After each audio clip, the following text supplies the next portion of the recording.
We cling to embodiment, so we cling to the physical body. Part of Advaita Vedanta is realizing you're not the body. This sense that we die is really just that, a sense. It's part of a story we tell ourselves. And we get scared, and that fear is part of the ego activity. Death is a story that we're told from antiquity. No one really knows where it started. It's happening now, and if you look at it carefully, it'll unravel. The teachings that we have are radical in that way. Jesus himself said, "I come not to bring peace, but a sword."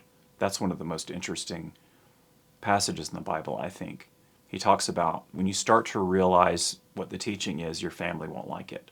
Part of that is the relationships that we have that are based on the genetics, like the physical body. That's part of the illusion.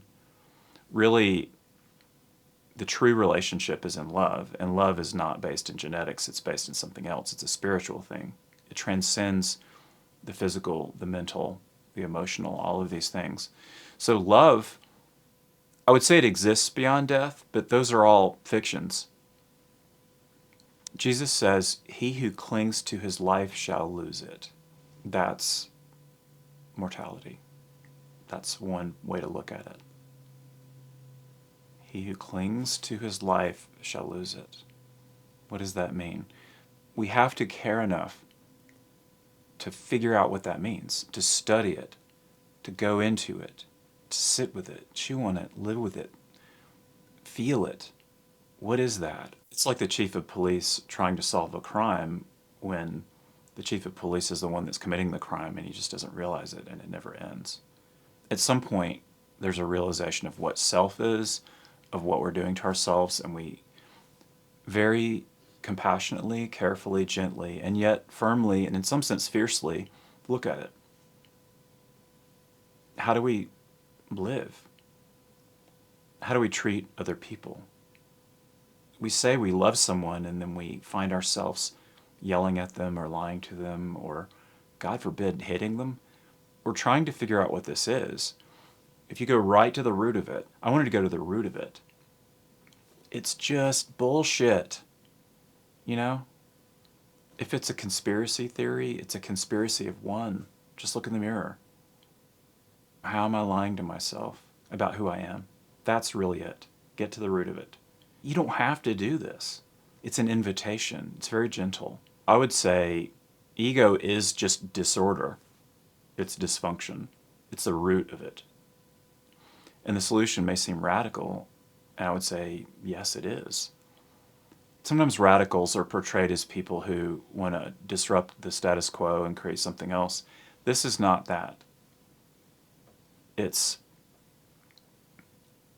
realization of stillness, of emptiness, of freedom, that in a sense destroys everything. It's just that what's left is peaceful and free and is already true, already the case, fundamentally, eternally, now.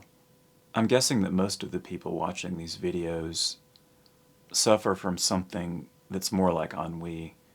The dukkha, the dysfunction can be very subtle, like ennui, like I'm bored, or it could be all the way to horrible collective forms of suffering like war.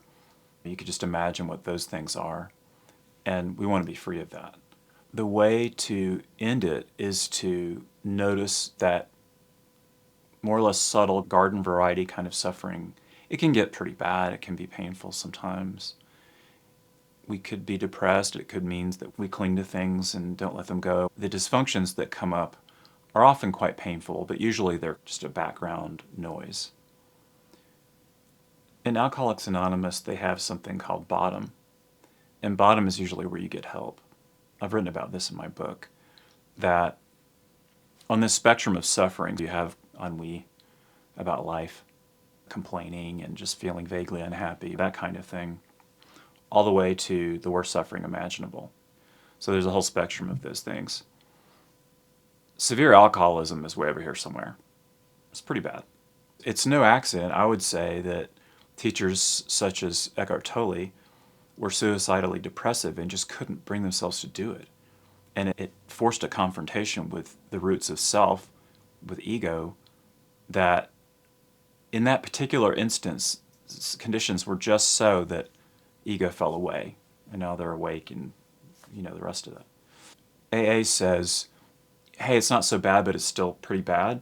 Notice that what they say is raise the bottom to meet the person.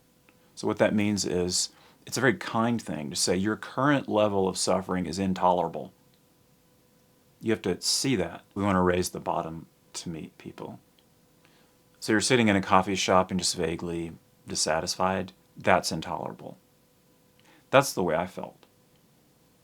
I looked at it and said, this doesn't add up. Society doesn't add up. There's something missing. That's dukkha. Incompleteness. Unsatisfactoriness is how it's often translated. It means just that sense that something's missing, there must be more.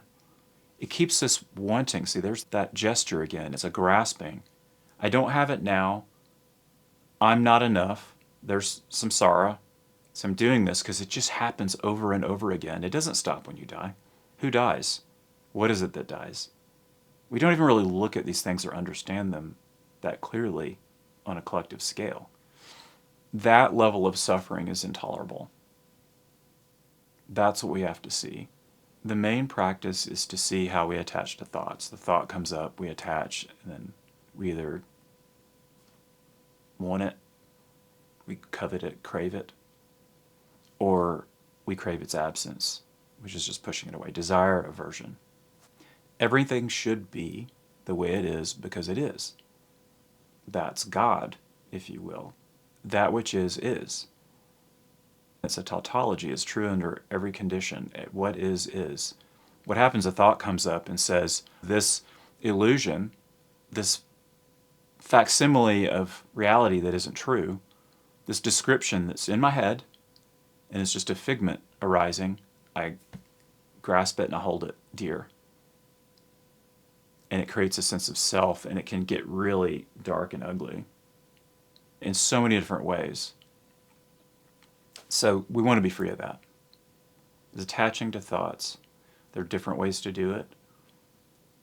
Meditation is basically observing the thoughts as they pass and noticing the tendency to cling. The clinging is caused by judgment. Judgment is saying that the thought is real. It creates a sense of reality in this thing. It's empty. Be empty. Let yourself be used. You're a vessel. We want life to mean something. We want words to mean something. We want something that we can understand and grasp and hold on to, and all it does is create a bubble of suffering that we die in over and over again. What I would suggest is study it, look at it. Vernon Howard, if you haven't heard of him, put out a lot of literature, and it's available on his website. He's one of the teachers that I used to read. I still like his stuff. It's frustrating because basically what he says is there's a way out, and I'm telling you what it is, but you have to study, you have to go there. You have to take the medicine, follow the steps, and most people don't. Why? Because they're distracted. What are they distracted by? The thought. We get lost in thought.